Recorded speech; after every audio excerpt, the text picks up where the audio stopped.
हम भी 12th class तक या 12th के 3 साल बाद भी बीएससी में हमने फिजिक्स केमिस्ट्री मैथमेटिक्स के अलावा और कोई सब्जेक्ट कुछ नहीं पढ़ा था, लेकिन उसके बाद हिस्ट्री ज्योग्राफी पॉलिटिक्स सभी सब्जेक्ट्स पढ़ने पड़े लाइफ में।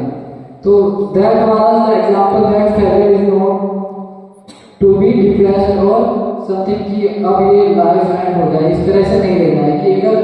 रामानुजन सर को मैथ्स अच्छा लग रहा था तो कई बार उनके पास डिग्री नहीं थी। जैसे मेरे पास भी एक डिग्री है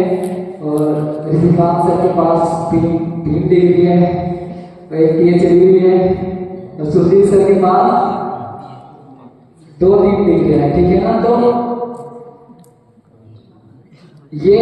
अपने मन में नहीं लाना कि जितनी डिग्री होगी और जितनी उससे इंटेलिजेंस है, क्योंकि वो 12th भी अच्छे से पास नहीं कर पाए। बट बाद में उनको ब्रिटिश जो एक कैम्ब्रिज यूनिवर्सिटी है वहां से जब उन्होंने ऋषि सर ने बताया कि 3900 थ्योरम्स और फॉर्मूलाज ऐसे उन्होंने लिए कि जो आज तक भी साइंटिस्ट के द्वारा जिनका प्रूफ जो मैथमेटिशियंस नहीं कर पाए, उनमें से कुछ हंड्रेड्स मतलब सैकड़ों ऐसे थ्योरम्स हैं 3900 में से 3900 में से कुछ सैकड़ों ऐसे थ्योरम्स और फॉर्मूलाज हैं जिनका प्रूफ अभी भी इतना एडवांस कंप्यूटर साइंस और मैथमेटिक्स हो गया है, मैथमेटिक्स अभी तक नहीं हो पाया, क्योंकि उनका जो मेथड था वो रिजल्ट ओरिएंटेड था, वो एकदम से रिजल्ट पे चले जाते थे। तो उनका जो एक आप सोच सकते हैं एक्सेप्शनल माइंड कितना हाई रहा होगा उस टाइम पे। और एक बात और अच्छी है कि लाइफ से रिगार्डेड कि वो एक कलर के मतलब एक कलर में उनके जो पिताजी थे वो 20 रुपए पर महीना पे एक कपड़े जो साड़ी की दुकान होते हैं ना वहां यूज करते थे, 20 रुपए पर मंथ, आप सोच सकते हो ना। तो उसी से पूरा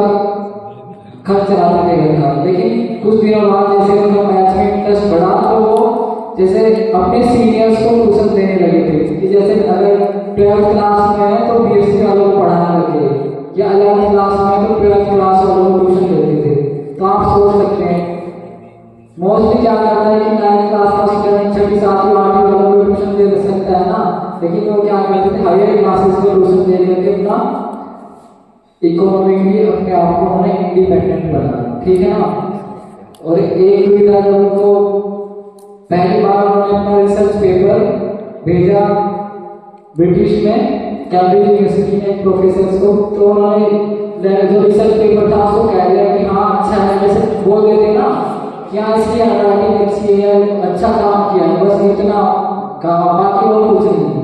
फिर दूसरी बार लेटर 2 प्रोफेसर को भेजे, उन्होंने वो अच्छे से उनका रिप्लाई नहीं दिया रिसर्च पेपर्स का, बोल दिया कि इसके पास तो कोई डिग्री नहीं है, ना इसने 12th के बाद इस 12th में फेल हो गया, बाकी सब्जेक्ट्स में मैथ्स में ही है बस पास, और ना कोई बीएससी है ना कुछ इसके पास डिग्री है। और वो सभी प्रोफेसर थे पीएचडी किए हुए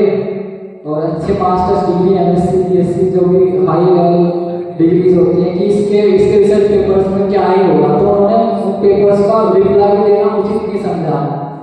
तो कितना बुरा लगा होगा उनको जो इतनी मेहनत करता है रिसर्च पेपर में, लेकिन फिर भी उन्हें अपनी वैल्यू पता थी कि भले ही सामने वाले ने मेरे रिसर्च पेपर्स को तवज्जो नहीं दी है ना, इग्नोर कर दिया, अवॉइड कर दिया। फिर उन्हें थर्ड टाइम जो हार्डी सर के बारे में बताया आपको, उनको अपना रिसर्च पेपर भेजा तो उसमें कुछ ऐसे डायरेक्ट फॉर्मूलाज थे कि हार्डी को लगा कि ये तो कोई फ्रॉड है, जैसे अपने आप से मान गणित सिद्धांत या प्रूफ इसमें दे दिए रिजल्ट, इनका कोई भी मतलब प्रूफ या उसका लॉजिकल वो नहीं सोच पाए कि ये प्रूफ कैसे आए। कुछ को तो उन्हें लगा कि काफी एडवांस है, बाकी उनको उनके दिमाग से उन्होंने सोचा कि कोई तुक्के मार रहा है, जैसे बोल देते हैं ना, जब समझ से बाहर होती है बात तो ऐसा ही लगने लगता है। और जो हाईली इंटेलेक्चुअल माइंड्स ऑलवेज क्या होता है उसके साथ उसको हर कोई नहीं समझ पाता। सबसे बुरी बात उसके साथ ये होती है कि जो वो जैसे कुछ आप में से स्टूडेंट्स क्या है लिख लेंगे तो बहुत अच्छे से, लेकिन अगर हमें यहाँ कोई क्वेश्चन बता कहा जाए कि इसको एक्सप्लेन करो कैसे किया है, लेकिन तो वो उसको समझा पाना बड़ा मुश्किल रहता है उनके लिए। फॉर एग्जाम्पल अनिल फरासी अगर उसे बोल दिया है कि ये क्वेश्चन यहाँ करके दिखाओ तो आप लोगों को समझाने में बड़ा दिक्कत हो जाएगी, ठीक है ना। तो ये एक क्वालिटी होती है हाई इंटेलेक्चुअल माइंड की, ठीक है ना। तो हर किसी की समझ में नहीं आती, ठीक है ना। जैसे हीरे की जो पहचान है वो क्या करते हैं, जोड़ी हुई होती है ना, बाकी वो तो सब एक तरह लगते हैं पत्थर, चमकने वाला चीज हीरा नहीं होती है ना। तो यही बात होती है हाई। आपको अगर कोई भी लग रहा है किसी को पूरी दुनिया पागल कह रही है, ठीक है ना, तो एक बात ध्यान में जरूर लेके आना, तो एक बात हमेशा ध्यान रखना है कि जिसको दुनिया पागल कहती है ना उसको पागल नहीं बोलना है, ठीक है ना। तो थर्ड टाइम उन्होंने हार्डी को भेजा, उसने वो डस्टबिन में फेंक दिया था रिसर्च पेपर उसका, लेकिन उसका पूरा दिन वही उसके दिमाग में घूमता रहा कि आखिर कैसे कोई फॉर्मूला